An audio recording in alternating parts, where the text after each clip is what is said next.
Bismillahirrahmanirrahim.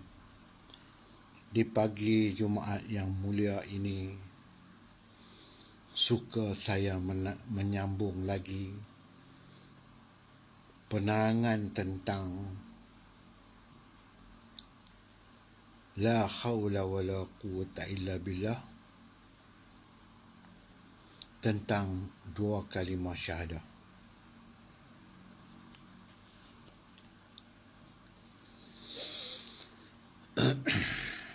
La ilaha illallah dalam bahasa Melayu, tiada Tuhan melainkan Allah.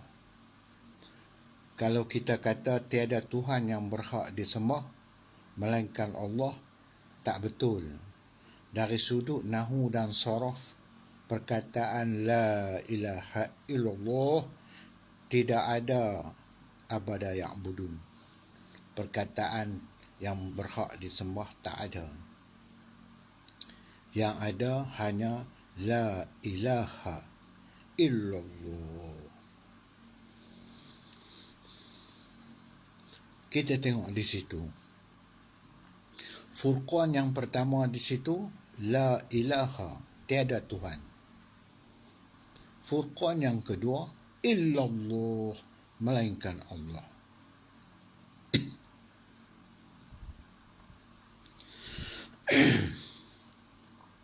Apa yang dimaksudkan dengan Tuhan? Setiap sesuatu yang ada kuasa, namanya Tuhan. Di dalam Al-Quran, rujuk Al-Quran, Fir'aun dan Namrud yang ada kuasa pada masa itu dikatakan Tuhan.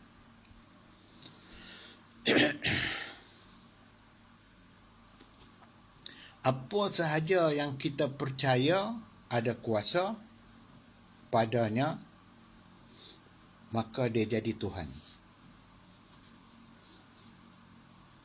Kalau kita percaya Panadol itulah yang menyembuhkan sakit kepala kita,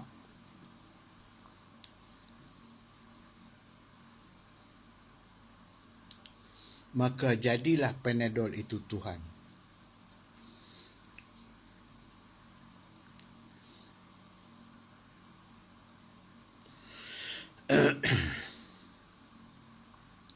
Kalau kita percaya makanan yang kita makan itulah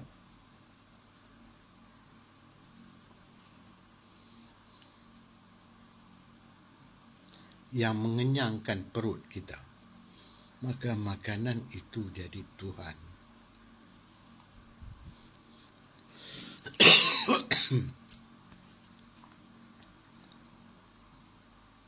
Pada zaman Nabi Ibrahim,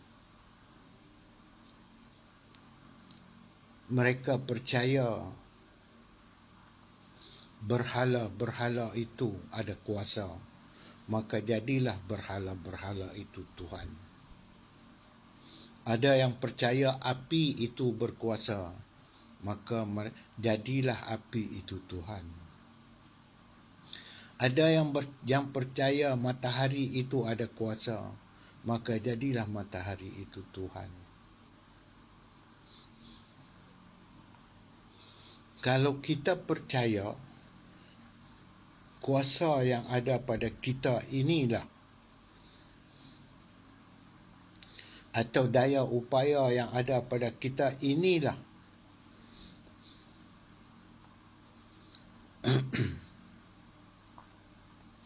kita punya, yang kita boleh buat itu buat ini, maka jadilah kuasa atau daya upaya kita itu Tuhan kepada diri kita. Kuasa yang ada pada diri kita ni, dia akan menjadikan nafsu kepada diri kita. Kita nampak kitalah buat itu, buat ini. Maka Allah Ta'ala nyatakan di dalam firman Al-Furqan 43-44, Al-Jathiyah 23. Kenapa kamu menjadikan nafsu kamu Tuhan kepada kamu?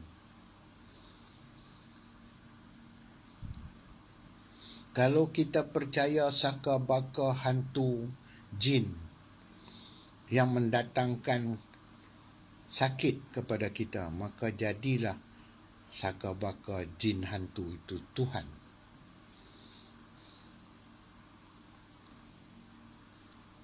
Rojok ayat keempat surah Ikhlas. Qul huwallahu ahad, Allahus samad, lam yalid walam yulad walam yakul lahu kufuwan ahad. Walam yakul lahu kufuwan ahad tu, Allah tu tak seumpama dengan apa-apa. Allah itu Allah lah.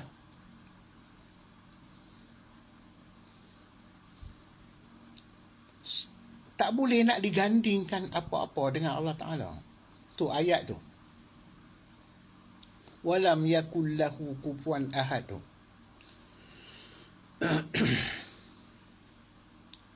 Jadi bolehkah kita nak gandingkan Tuhan dengan Allah tu?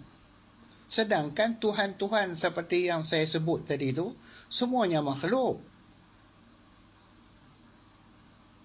Sebutlah apa sahaja selain perkataan Allah, makhluklah. Tuan-tuan carilah satu perkataan yang